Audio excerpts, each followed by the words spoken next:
Assalamualaikum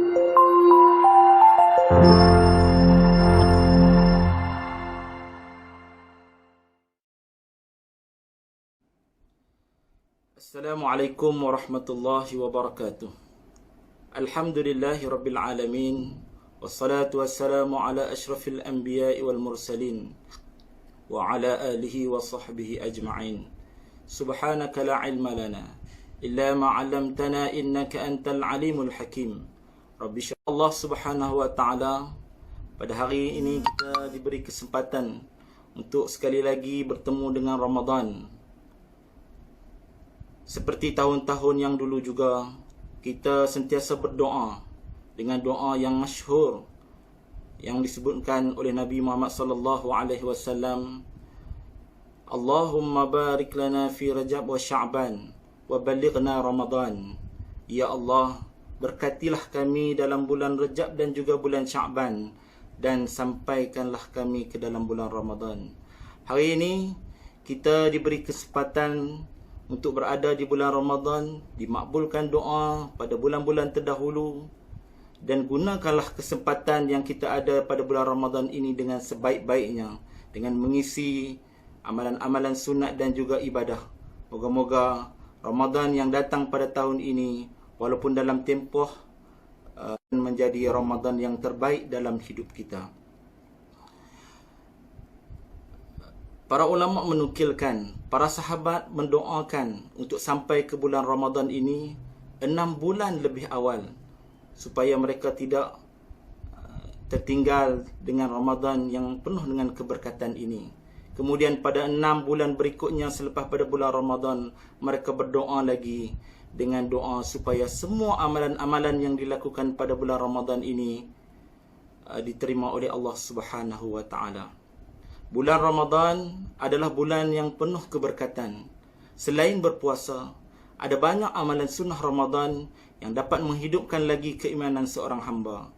Dan ambillah kesempatan Ramadan ini bukan sahaja dengan tidur atau berehat, tetapi dengan memenuhkan amalan-amalan sunat dan ibadah. Mudah-mudahan ia menjadi bekalan kita di akhirat nanti. Tuan-tuan, puan-puan, amalan sunnah di bulan Ramadan. Yang pertama ialah bersahur.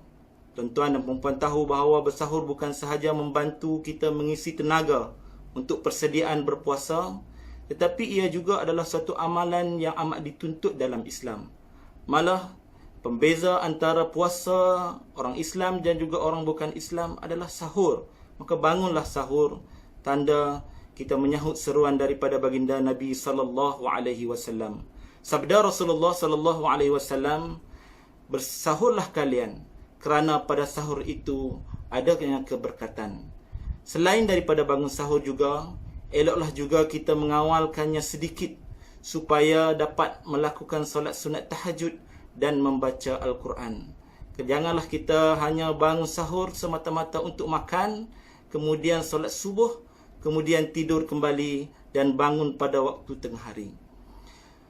Bangun awal pagi. Contohnya pada seorang sahabat yang bernama Zaid bin Sabit. Beliau bangun pada awal pagi dan pergi ke rumah Rasulullah sallallahu alaihi wasallam untuk melihat sendiri bagaimanakah Rasulullah sallallahu alaihi wasallam bersahur. Jadi beliau mendapati apabila beliau bersahur bersama baginda Rasulullah sallallahu alaihi wasallam, Rasulullah sallallahu alaihi wasallam telah menunjukkan suatu sahur yang berkesan adalah sahur yang diakhirkan waktunya, yang hampir dengan waktu subuh.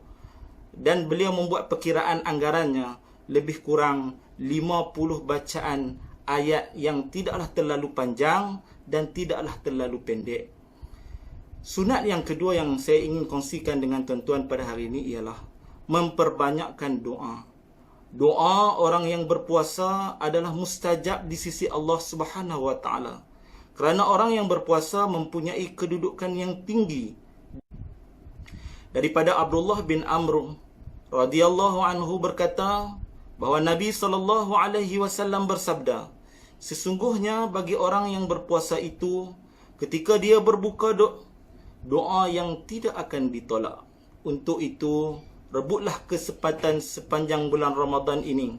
Kita sudah berada di fasa yang kedua, fasa keampunan Gunakanlah kesempatan ini untuk mengecapi tawaran yang amat berharga daripada Allah Subhanahu Wa Taala. Berikut adalah doa yang amat dianjurkan, terutamanya pada 10 malam terakhir Ramadan. Baginda menganjurkan satu doa yang Baginda menganjurkan satu doa yang masyhur yang selalu dibaca pada ketika sunat tarawih, iaitulah Allahumma innaka afun tuhibbul afwa fa'fu anni. Maksudnya, ya Allah, sesungguhnya engkau ialah bersedekah, memberi makan orang yang berbuka. Nabi SAW yang kita ketahui, yang kita kenali adalah seorang insan yang paling pemurah. Malah baginda adalah lebih pemurah sewaktu bulan Ramadan. Dalam salah satu hadis ada menyebutkan tentang keutamaan memberi makan untuk orang yang berbuka. Kata Nabi SAW, barang siapa yang memberikan makanan berbuka kepada orang yang berpuasa, maka baginya pahala seperti orang yang berpuasa tersebut, tanpa mengurangi sedikit pun pahala orang yang berpuasa itu. Kecerdikan ini dapat dilihat pada sahabat-sahabat Nabi apabila mereka suka berebut-rebut mengajak Nabi SAW berbuka di rumah-rumah mereka, kerana mereka tahu bahawa apabila mereka memberi makan kepada Rasulullah SAW, mereka juga akan mendapat pahala seperti mana pahala Nabi SAW. Kita lakukan. Janganlah kita lupa meniatkan menyegerakan berbuka, kerana ianya adalah salah satu amalan sunnah Rasulullah SAW. Kata baginda, manusia akan sentiasa berada dalam kebaikan selama mana mereka menyegerakan berbuka. Menurut riwayat, Rasulullah SAW akan berbuka puasa dengan beberapa butir kurma muda, iaitu dikenali dengan rutab atau kurma basah, sebelum melakukan salat maghrib.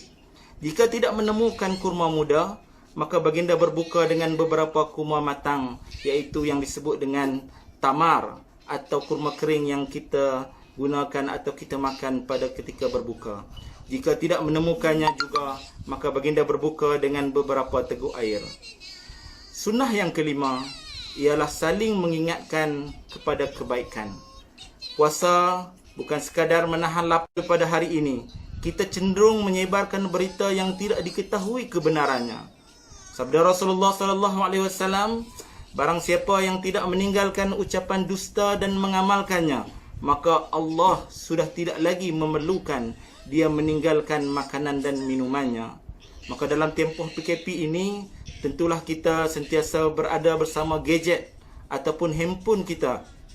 Banyak berita-berita yang masuk dalam grup-grup WhatsApp kita, maka saringkanlah dulu, tabayunkanlah dulu, carilah kebenaran, barulah kita sebarkan. Cubalah, jadikanlah bulan puasa ini sebagai satu titik tolak agar kita lebih berhati-hati dalam menekan butang share.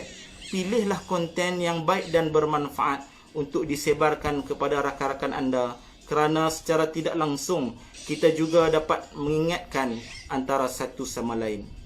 Sunnah yang keenam ialah menahan marah. Apabila ada orang lain yang memerangi, memprovok atau mencaci kita, hendaklah kita katakan, aku sedang berpuasa. Sunnah yang terakhir yang saya ingin kongsikan dengan tuan-tuan dan puan-puan dalam tempoh yang singkat ini ialah menghidupkan 2/3 malam. Seperti yang kita tahu, dalam bulan Ramadan inilah Allah menyembunyikan suatu malam yang dinamakan malam Lailatul Qadar, di mana segala amalan akan dilipat kali gandakan pahalanya sebanyak 1000 bulan. Daripada Aisyah radhiyallahu anha, beliau berkata bahawa apabila masuk 10 akhir Ramadan, baginda akan mengetatkan kain sarungnya, menghidupkan malamnya dan mengejutkan ahli keluarganya. Jika sebelum ini kita sukar untuk bangun malam dan beriktikaf, inilah waktu yang paling tepat untuk memulakan, walaupun dengan sekecil-kecil amalan.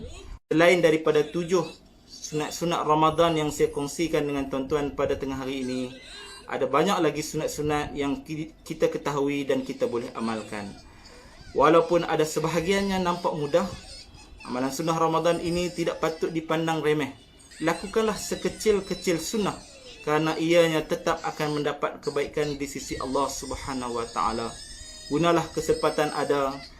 Janganlah jadikan tempoh PKP ini sebagai suatu alasan kita melakukan sebanyak mungkin amalan sunat di bulan Ramadan ini. Mengakhiri tazkirah saya pada tengah hari ini, kita dengarkan satu sabda baginda tentang sunnah baginda Rasulullah sallallahu alaihi wasallam. Barang siapa mencintai sunnahku, bererti dia mencintai aku. Dan orang-orang yang mencintai aku kelak akan masuk syurga walaupun secara maya. Kita harapkan mudah-mudahan Allah Subhanahu wa taala memasukkan kita ke dalam syurga bersama baginda Rasulullah sallallahu alaihi wasallam. Terima kasih kepada yang sudi bersama-sama. Mudah-mudahan kita mendapat keberkatan di bulan Ramadan ini. Sekian, wabillahi taufiq wal hidayah. Wassalamualaikum warahmatullahi wabarakatuh.